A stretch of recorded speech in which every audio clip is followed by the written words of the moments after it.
बीडमधल्या सातेफळ गावात फक्त आणि फक्त राखेचं साम्राज्य बघायला मिळतंय। राख प्रदूषणाच्या या समस्येमुळे पाणी दूषित झालंय। नागरिक इच्छामरणाची मागणी करतायत। गावातली 15 मुलांच्या आरोग्याचा प्रश्न निर्माण झालेला आहे। बीडच्या अंबाजोगाई तालुक्यात 2000 लोकवस्तीच्या सातेफळ गावात 1-2 नाही तर तब्बल 25 वीटभट्टी कारखाने सुरू आहेत। या वीटभट्ट्यांमुळे राखेचं प्रदूषण प्रचंड प्रमाणात वाढलेलं आहे। गेल्या अनेक दिवसांपासून या प्रदूषणामुळे लोक हैराण झालेले आहेत। या राखेमुळे शेतीची नासाडी झाली आहे, जमीन नापीक झाली आहे। गावात परवानगी नसताना हे वीटभट्टी कारखाने सुरू आहेत। अनेकदा तक्रारी करून प्रशासनाने याकडे दुर्लक्ष केलंय। नागरिकांचं आरोग्य धोक्यात आलंय। त्यामुळे या समस्येवर उपाय म्हणून आता अख्ख्या गावाने इच्छामरण मागितले। ग्रामविकास मंत्री पंकजा मुंडे पालकमंत्री असलेल्या जिल्ह्यात हा प्रकार घडलाय।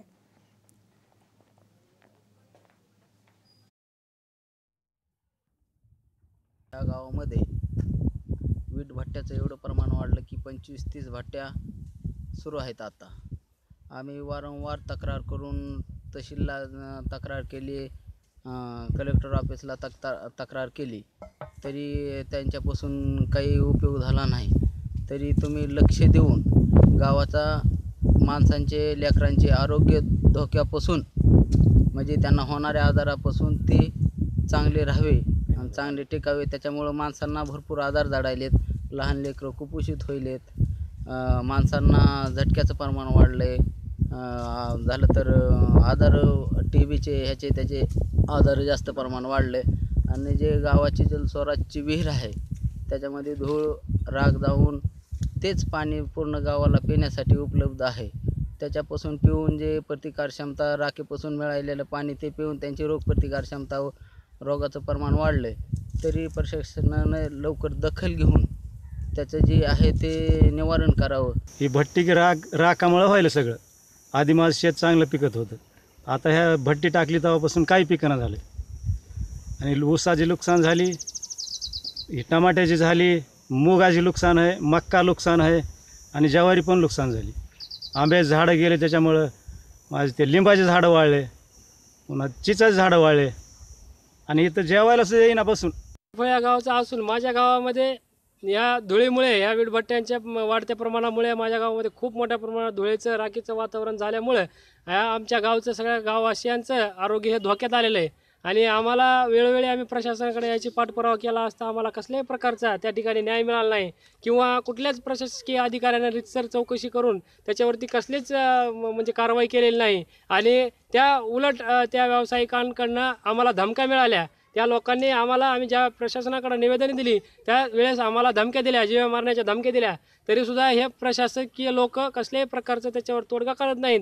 तर आमची अशी इच्छा आहे की आम्हाला या प्रशासनानं या कलेक्टर साहेबांनी आम्हाला स्वेच्छा आम्हा गावकऱ्यांना मरण्याची परवानगी द्यावी आणि ह्या व्यावसायिकांना ह्यांचं पुनर्वसन आणखी करावं आणि यांना भरघोस असं योगदान द्यावं, जेणेकरून त्यांना सुद्धा रॉयल्टी मिळेल आणि आमच्यासारख्यांचे जीव गेले तरी काय त्यांना हरकत होणार नाही। त्यामुळे लोकांनी इच्छामरणाची मागणी केलेली आहे आणि या संदर्भात अंबाजोगाईचे तहसीलदार शरद घाडगे आपल्या सोबत आहेत। शरदजी, एकूणच सातेफळ गावातले गावकरी परेशान झालेले आहेत, मरण यातना त्यांना भोगाव्या लागतात या राखेमुळे। पाणी दूषित झालेले आहे, शेतीची नासाडी होते असं त्यांचं म्हणणं आहे। काय तुमच्याकडे या संदर्भात तुम्ही सांगू शकाल या संदर्भात आम्हाला? सातेफळ गाव माझ्या तालुक्यात आहे, त्या ठिकाणी जो 20 ते 25 वीटभट्ट्या आहेत। सदर वीटभट्ट्यावर जी थर्मलची राख आहे ती मोठ्या प्रमाणात वापरली जाते। त्याच्या संदर्भात जे आहे प्रदूषणाच्या बाबतीत प्रदूषण होत आहे आणि शेतकऱ्याला त्रास होत आहे अशा प्रकारची तिथल्या शेतकऱ्यांची मागणी आहे। प्रदूषण महामंडळ जे जालनेच आहे त्यांना आपण त्याच्या संदर्भात पत्र पाठवून तिथं त्या वीटभट्ट्यामुळे किती प्रदूषण होत आहे त्याचा अहवाल आपण 1-5-7 दिवसापूर्वी मागितलेला आहे। पण शरदजी, जवळपास 20 ते 25 इथं वीटभट्ट्या कारखाने आहेत, यांना परवानगी नाही आहे, तरी सुद्धा कशा पद्धतीने हे कारखाने सुरू आहेत? नाही, वीटभट्ट्याला परवानगी दिली जात नाही। ते थर्मलची राख वापरून आणि पाठीमागे गव्हर्नमेंटच्या डायरेक्शननुसार जास्तीत जास्त विटासाठी राख वापरावा असं शासनाचं ते धोरण होतं। परंतु त्या राखीचं प्रमाण त्या वीटभट्टीवाल्यांनी जास्ती प्रमाणात वाढवल्यामुळं आणि ओढ्याचं प्रमाणात राख असल्यामुळे फार मोठं प्रदूषण आता होत आहे। नक्कीच, पण वारंवार शेतकऱ्यांनी या संदर्भात आवाज उठवलेला आहे। कुपोषित होत आहेत अनेक जण, शेतीची नासाडी होतीये, पाणी दूषित होतंय, आजारी पडतायत सगळेच शेतकरी। आणि लोकांनी असं म्हटलेलं आहे की आम्ही वारंवार निवेदन दिलेलं आहे, आम्ही वारंवार या संदर्भात आवाज उठवलेला आहे, पण प्रशासन दुर्लक्ष करते असं त्यांचं म्हणणं आहे। यावर तुम्हाला काय सांगायचंय? हा मॅडम, आवाज ऐकत नाही क्लिअर तुमचा.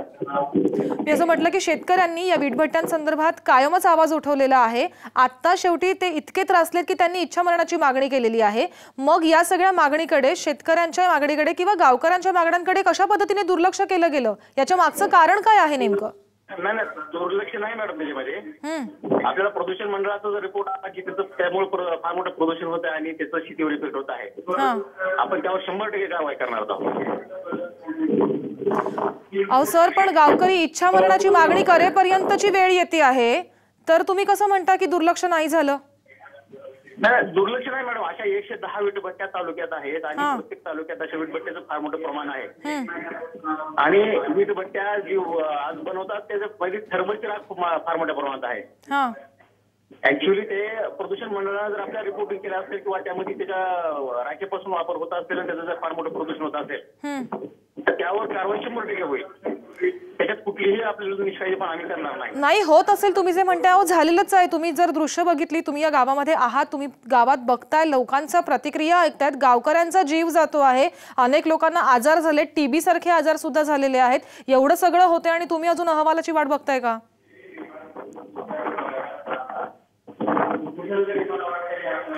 शरदजी, तुम्हाला आवाज येतोय आमचा? हॅलो शरदजी, तुम्ही असं म्हणताय की अशा पद्धतीचा अहवाल 4-5 दिवसांपूर्वी तुम्ही मागवलेला आहे, पण गेल्या अनेक वर्षांपासून शेतकरी आणि गावकरी या संदर्भात आवाज उठवत आहेत. मुलं कुपोषित होत आहेत, पाणी दूषित झालंय, आजारी पडतात लोक, TB होतोय त्यांना, असं गावकऱ्यांनी म्हटलेलं आहे. त्यांनी थेट आरोप केलेला आहे की याच्यामध्ये संगनमत आहे, काळबेरा आहे, प्रशासन जाणून बुजून दुर्लक्ष करत आहे, असा आरोप शेतकऱ्यांनी केला. यावर तुम्हाला काय म्हणायचं? दुर्लक्ष अजिबात होणार नाही.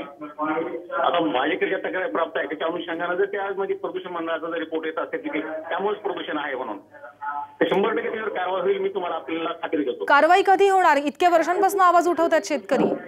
नाही, आज आता मी माझ्या माहितीप्रमाणे 6 ते 7 दिवसापूर्वी त्यांनी उपविभागाधिकारी कार्यालयाला त्यांनी निवेदन दिलं होतं आणि त्या निवेदनाच्या अनुषंगाने उपविभाग कार्यालयाने त्यांना प्रदूषण मंडळाकडून अहवाल मागितलेला आहे. पण हा प्रश्न गेल्या अनेक वर्षांपासूनच आहे सर. तुम्ही आता 5-6 दिवसांपूर्वी अहवाल मागून काय होणार? कोणाचा जीव जाण्याची वाट बघताय का तुम्ही? नाही मॅडम, आपल्याला अहवाल आला ना की त्यामध्ये CRPC 133 मध्ये जी कलम आहे त्याच्यानुसार उपविभागाधिकारी यांना अधिकार आहेत, त्या अधिकारांवर त्यामध्ये कारवाई 100% होईल. तुम्ही तहसीलदार म्हणून यात तुमची सुद्धा जबाबदारी आहे सर, त्याच्यामुळे तुम्ही या संदर्भामध्ये काहीतरी करायला पाहिजे होतं याआधीच, आणि तुम्ही आणखी वाट बघताय असं म्हणताय. नाही मॅडम, वाट बघता असं म्हणणार नाही मी, वाट बघत नाही. आणि त्याच्यामध्ये जर अहवाल मग तातडीनं कारवाई का केली जात नाहीये? नाही, ज्या कायद्याखाली कारवाई करायची तो तहसीलदाराच्या अधिकारामध्ये येत नाही मॅडम. त्यामध्ये म्हणजे गावकऱ्यांचा जीव जावा, संपूर्ण गावकऱ्यांनी जी इच्छामरणाची मागणी केलेली आहे ती कुठेतरी खरी व्हावी असं तुम्हाला वाटतंय का? नाही मॅडम, काही निष्काळजीपणा केलेला नाही. मी वैयक्तिक स्वतः जाऊन त्या ठिकाणी भेट दिलेली आहे. माझ्या माहितीप्रमाणे 4 ते 5 महिन्यापूर्वी मी स्वतः त्या ठिकाणी गेलेलो आहे. की आजची जे निवेदन आहे त्याच्या अनुषंगाने त्याच्या अगोदरच मी गेलेलो आहे त्या ठिकाणी. पण जाऊन केलं काय तुम्ही? 4-5 महिन्यांपूर्वी जर गेला आणि अजूनही जर काही कारवाई होत नाहीये तर याच्या मागे कारण काय आहे?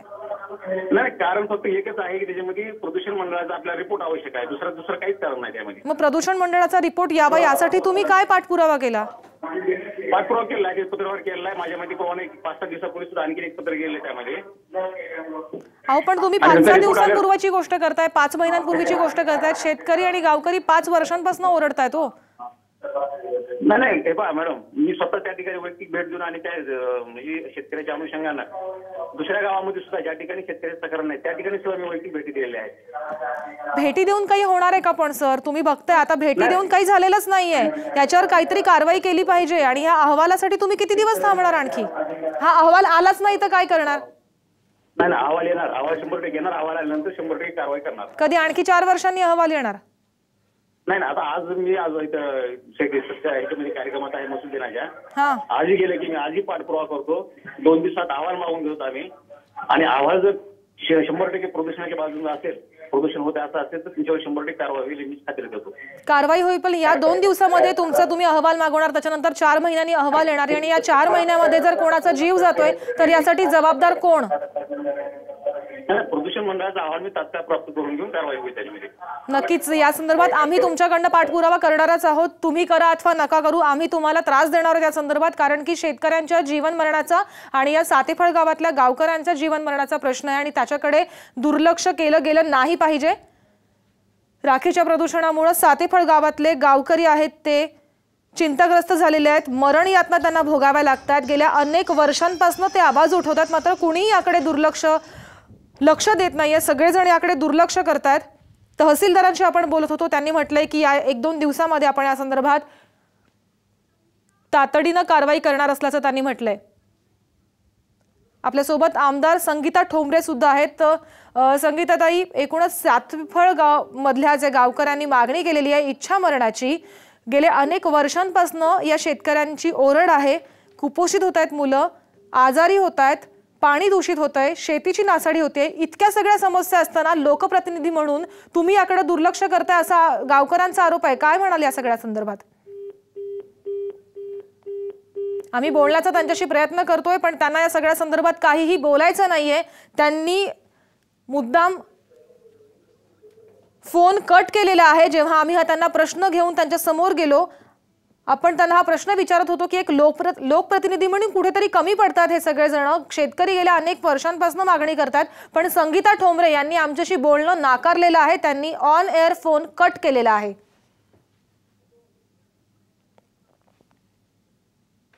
राखेच्या प्रदूषणामुळे लोकांना मरण यातना भोगाव्या लागतात। अखेर इतके कंटाळले हे सगळे गावकरी की त्यांनी इच्छा मरणाची मागणी केलेली आहे। तहसीलदारांशी आपण बोललो, आमदारांना या संदर्भात काहीही बोलायचं नाहीये, त्यांनी फोन कट केलेला आहे आपला।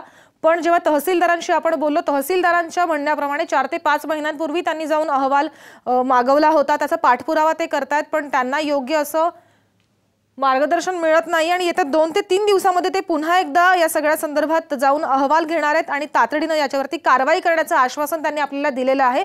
आणि आपण या संदर्भात साम टीव्हीच्या माध्यमातून सातेफळ गावातल्या